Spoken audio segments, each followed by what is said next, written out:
President Trump made it clear last night he was not a fan of mail-in voting, suggesting a large percentage of the ballots get lost in some cases, calling it a fraud and a shame during that debate. Widespread fraud is not supported by evidence. Tonight, KION's Josh Cristiano looked into what Monterey County election officials are doing to keep your votes safe.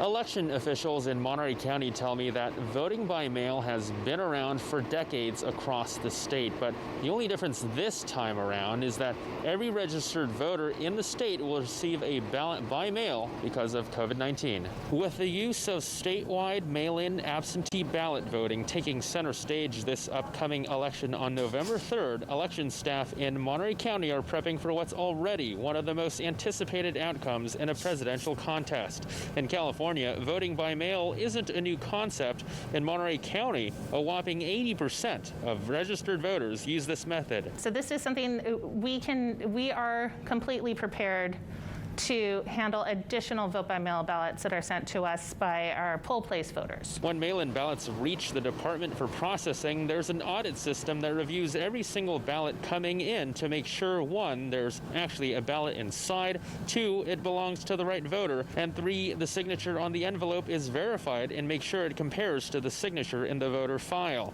That ensures no one can vote twice or 3 or 4 times for the same voter identity. So that's something that's not used at a polling place.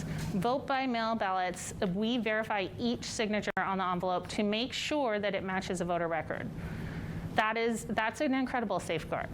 And then also we update that voter record, so we can't accept an additional ballot for a voter. Election officials also say there have been no cases of mail-in ballots getting lost or tossed out at all here locally. But some voters in Salinas are still skeptical about the process. Who knows what happens after you mail your vote, you know?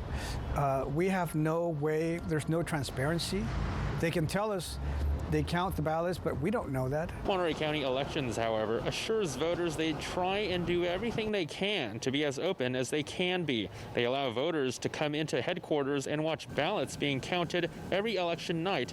Voters can even sign up to track their ballot. Our sworn duty is to count those ballots. So we are going to process those ballots and we are going to count them and preserve the integrity of the ballot. And registered voters in Monterey County can expect to see their mail-in ballots in their mailboxes as soon as tomorrow, but definitely by the end of this week. Reporting in Salinas, Josh Cristiano, KIO News Channel 546.